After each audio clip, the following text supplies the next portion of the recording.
जय हिंद दोस्तों, नमस्कार। दोस्तों, आज हम बात करेंगे एक ऐसे मुद्दा पर जिसका सभी को बहुत ही कंफ्यूज रहते हैं, जिस बात को लेकर सभी लोग कंफ्यूज रहते हैं। पहली बात हम देखेंगे गांधी इरविन समझौते, और गांधी इरविन समझौते के तहत मतलब उसी के साथ साथ हम ये देखेंगे, क्योंकि बहुत सारे लोगों का ये प्रश्न होता है कि क्या गांधी जी ने भगत सिंह, सुखदेव, राजगुरु की फांसी के लिए कोई बात की थी या नहीं की थी। जैसे इनको फांसी दी गई तो ज़्यादातर जो युवा होते हैं या बहुत सारे लोग मैंने देखा कि इसका मुख्य कारण ये गांधी जी को थोपते हैं कि भैया गांधी जी की वजह से ऐसा हुआ है। तो क्या था, क्या सच में गांधी जी की वजह से हुआ है? अर्थात गांधी जी चाहते तो मतलब इनकी फांसी रुकवा सकते थे या नहीं? ये प्रश्न जो है ना, ये सुलझता नहीं है। इस प्रश्न जो है चला आ रहा है, तो इस पर मैं प्रयास करूंगा कि अच्छे से आपको समझ में आ जाए, और इसको जो कन्फ्यूजन है आपके मन में कि गांधी जी चाहते थे हो फांसी रुक सकती थी या नहीं रुक सकती थी, ये कन्फ्यूजन दूर होगा।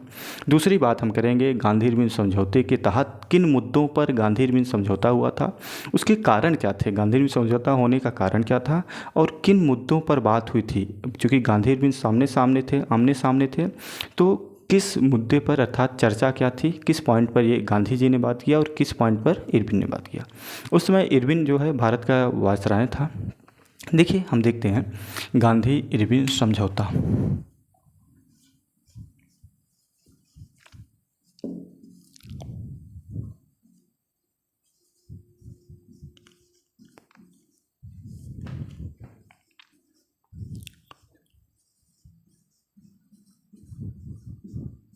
ये हुआ था 5 मार्च 1931। देखिए, समझौता क्यों हुआ, इसके दो प्रमुख कारण सामने आते हैं। पहला कि प्रथम गोलमेज सम्मेलन में कांग्रेस भाग नहीं ली, कांग्रेस का कोई सदस्य प्रथम गोलमेज सम्मेलन नहीं गया। तो जो ब्रिटेन का पीएम, यानी ब्रिटेन का उस समय ब्रिटेन का जो प्रधानमंत्री था, रिम्से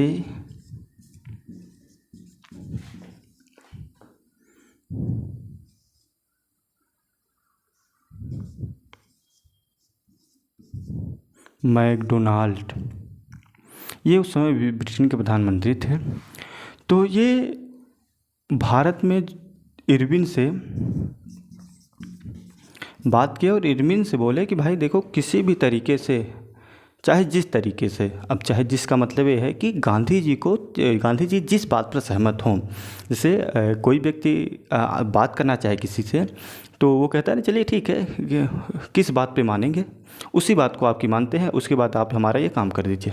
वैसे ही रैमजे मैकडोनाल्ड ने कहा इरविन से कि देखिए, कांग्रेस का कोई भी सदस्य प्रथम गोलमेज सम्मेलन में भाग नहीं लिया, तो प्रथम गोलमेज सम्मेलन का मतलब कोई मतलब नहीं निकलेगा जब तक कांग्रेस का कोई प्रतिनिधि यहाँ पर नहीं आएगा।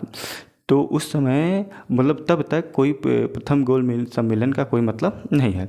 तो इसने कहा, रैमजे मैकडोनाल्ड ने इरविन से, कि भाई गांधी जी को मनाओ, और जो उनकी बातें हों, जो उनके मुद्दे हों, जो उनकी चर्चा हों, उस पर बैठकर उनसे, गांधी जी से बात करो, और उनको द्वितीय गोलमेज सम्मेलन के लिए मनाओ, और वो द्वितीय गोलमेज सम्मेलन में आए। दूसरी बात ये थी कि उस समय भारत में चल रहा था सविनय अवज्ञा आंदोलन।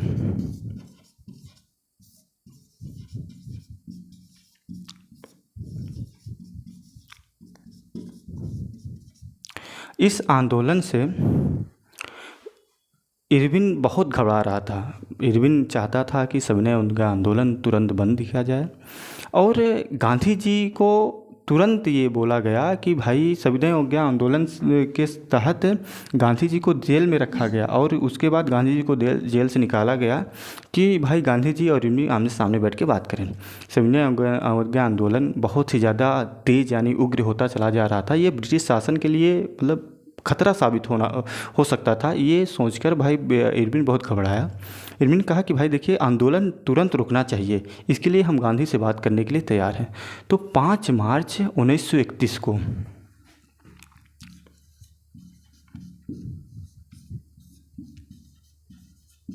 5 मार्च 1931 को गांधी इरविन आमने सामने बैठते हैं।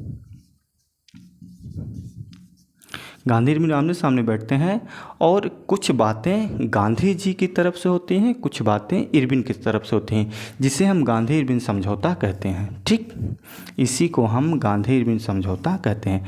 अब देखते हैं कि गांधी जी की तरफ से क्या बातें थी, इरविन की तरफ से क्या बातें थी। कुछ बातें गांधी जी की तरफ से इरविन ने नहीं माना था, उसी का नतीजा आज आप लोग गांधी जी को गलत मानते हैं। चलिए देखते हैं। पहली बात गांधी जी की तरफ से हम देख लेते हैं कि गांधी जी ने किन किन बातों पर इरविन से समझौता किया था। गांधी जी की तरफ से देखते हैं।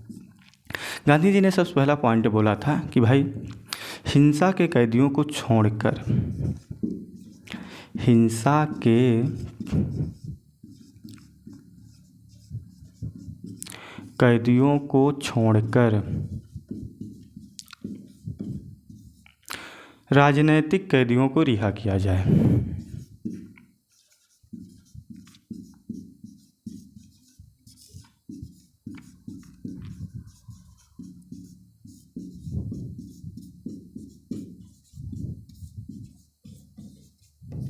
रिहा किया जाए, यानी एक थे हिंसा के कैदी, दूसरे थे राजनीतिक कैदी। राजनीतिक कैदी उन्हें कहेंगे जो सिंपल साधारण तरीके से धरना प्रदर्शन कर रहे थे, ब्रिटिश विरोधी नारे लगा रहे थे, किसी प्रकार का कोई हिंसा यानी मारपीट नहीं कर रहे थे, तो इसे हम राजनीतिक कैदी कहेंगे।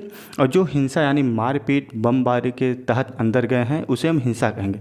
तो गांधी जी ने कहा कि हिंसा के कैदियों को छोड़कर बाकी राजनीतिक कैदियों को रिहा किया जाए। दूसरी पॉइंट ये है, भारतीयों को नमक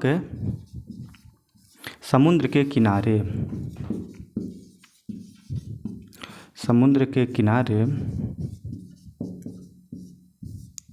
नमक बनाने की छूट की जाए।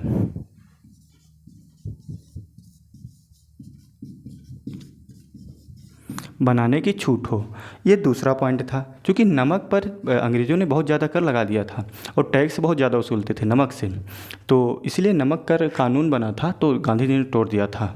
अपने 78 साथियों के साथ गए थे गांधी जी समुद्र के किनारे सुबह, और 78 साथियों के साथ एक मुट्ठी भर नमक उठाया समुद्र से। कहा कि भाई, चूँकि भारतीयों को नमक बनाने के लिए मनाही थी, कोई भी भारतीय नमक नहीं बना सकता था। तो यहाँ पर भी इरविन ने दिमाग लगाया है, इसमें भी इरविन ने दिमाग लगाया। अभी हम लिख लेते हैं उसके बाद। तीसरा पॉइंट, गांधी जी ने कहा कि महिलाएं शराब और विदेशी वस्त्र के दुकानों के सामने धरना प्रदर्शन कर सकती हैं।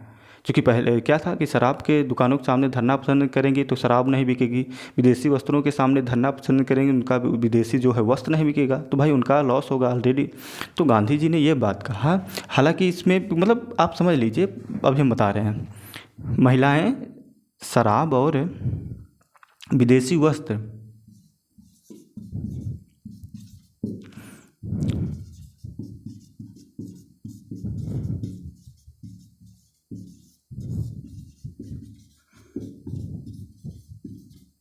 के दुकान के सामने धरना प्रदर्शन कर सकते हैं।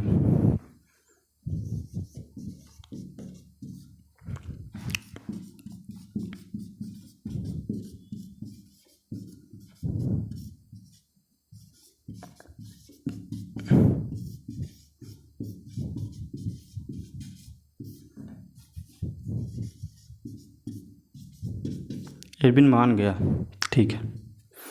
चौथा पॉइंट गांधी जी ने कहा कि देखो, असहयोग आंदोलन के समय जितने भी लोगों ने अपने पद को त्यागा है, पद त्याग दिया था लोगों ने गुस्से में आकर कि भाई हम, वो क्या कहते हैं, मास्टरों ने अपना त्याग दिया था, वकीलों ने न्यायालय छोड़ दिया था, ऐसे करके बहुत सारे लोगों ने अपने पद को त्याग दिया था। तो गांधी ने कहा कि जितने भी लोगों ने आंदोलन के समय पद को त्यागा था उनके पदों पर पुनः वापसी की जाए। मतलब जितने लोग सरकारी अपने पद को त्याग दिए थे आंदोलन के समय, उनके पदों पर वापसी की जाए, पदों पर वापसी। इरविन मान गया। पांचवी बात इरविन ने कहा कि पांचवी बात गांधी जी ने कहा है कि आंदोलन के समय जो सरकार ने यानी ब्रिटिश शासन ने लोगों की ज़मीन और संपत्ति जब्त कर ली है, संपत्ति जब्त कर ली थी आंदोलन के समय। जैसे आंदोलन गिरफ्तार हुए, पकड़े गए, जेल गए, उनकी संपत्ति जब्त। तो जो संपत्ति मतलब भारतीयों की जो संपत्ति जब्त की गई है, संपत्ति पुनः वापस की जाए, संपत्ति और ज़मीनें वापस की जाए।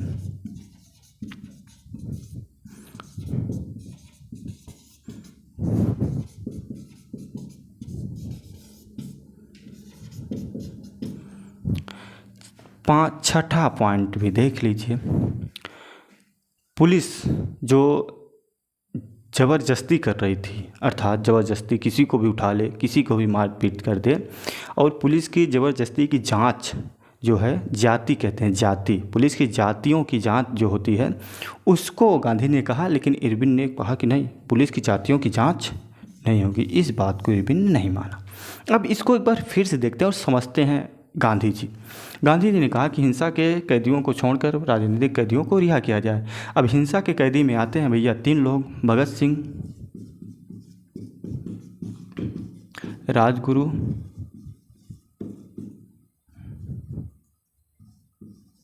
और सुखदेव। ये आ जाते हैं हिंसा कैदियों में। अब यहाँ पर कुछ लोग कहते हैं कि गांधी जी ने कहा था कि कैदियों को रिहा किया जाए, लेकिन इरविन ने कहा था कि भैया मैं सिर्फ हिंसा के कैदियों को रिहा करूँगा। इरविन ने क्या कहा था कि मैं सिर्फ हिंसा के कैदियों को हिंसा नहीं, राजनैतिक कैदियों को रिहा करूँगा, हिंसा के कैदियों को रिहा नहीं करूँगा। चूँकि भगत सिंह बहुत बड़े सिरदर्द थे अंग्रेज़ों के लिए, और अंग्रेज़ चाहते ही थे कि भाई भगत सिंह को फांसी हो। तो यहाँ पर गांधी जी एक बात ये समझ लीजिए कि अगर गांधी जी अपने बात पर अड़े होते, जैसे गांधी जी कहते नहीं, हिंसा और राजनीतिक दोनों कैदियों को रिहा किया जाए, मतलब अपनी बात पे अड़ना, जैसे ना कि चूँकि इरविन के समक्ष क्या था, रेमजे मैकडोनाल्ड का भी दबाव था कि गांधी जी को मनाए, भाई कांग्रेस का कोई भी सदस्य आना चाहिए एक दूसरे गोल में सम्मेलन में, तुम्हारी जिम्मेदारी। दूसरा, सविनय अवज्ञा आंदोलन जोरों शोरों पर था, इसको रोकना था। तो 2 बात इरविन के सामने बहुत ही ज़्यादा से आग की तरह उबल रही थी। तो इरविन, मतलब हम ये नहीं कह सकते कि 100% ये नहीं कह रहे हैं कि इरविन मान जाता, 100% नहीं कह सकते कि इरविन मान जाता और इनको छोड़ देगा, लेकिन हाँ इतना ज़रूर कह सकते हैं कि अगर गांधी जी अड़े रहते अपने बात पे कि नहीं, हिंसा प्लस राजनीतिक दोनों कैदियों को रिहा किया जाए, तो हम बात करने के लिए तैयार होंगे, नहीं हम बात ही नहीं करेंगे, तो शायद इरविन तैयार हो जाता। लेकिन गांधी जी ऐसा नहीं किए। गांधी जी अड़े होते यहाँ पर तो काम हो जाता।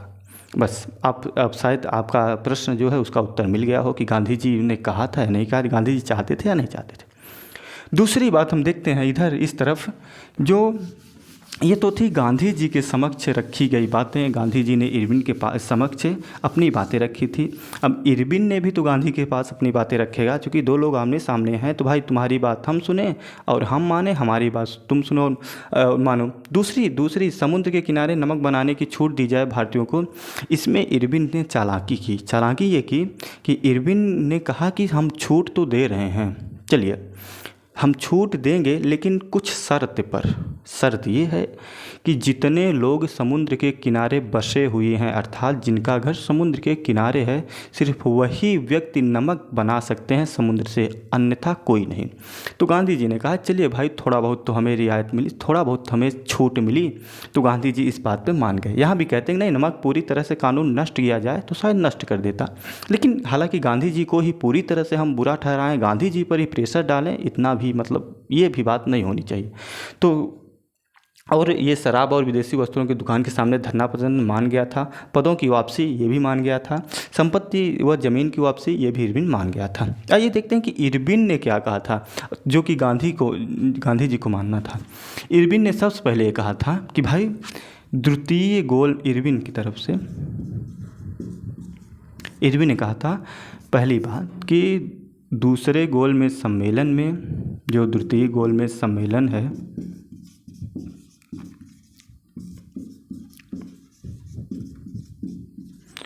उसमें कांग्रेस भाग लेगी। चूँकि मेन मुद्दा तो यही था ना, दूसरी गोल में सम्मेलन में कांग्रेस। अच्छा, इसको गोल में सम्मेलन क्यों कहते हैं? क्योंकि ये गोल ऐसे मेज था, ऐसे चारों तरफ कुर्सियाँ लगी थी, तो यही सम्मेलन था, तो इसलिए इसको गोलमेज सम्मेलन कहते हैं। तो द्वितीय गोलमेज सम्मेलन में कांग्रेस भाग लेगी। दूसरा मुद्दा, इरविन ने फिर चालाकी की और कहा कि देखो तुरंत सविनय अवज्ञा आंदोलन को स्थगित करो था, रोक दो। तुरंत सविनय अवज्ञा आंदोलन को यहीं पर अभी ही तुम मतलब रोकने की घोषणा करो। तो गांधी जी ने भी मान गए कि भाई चलो, गांधी जी पहली बात माने कि दूसरी गोलमेज सम्मेलन में कांग्रेस भाग लेगी। फिर दूसरी बात गांधी जी ने इरविन की मान गए कि चलो सविनय अवज्ञा आंदोलन जो है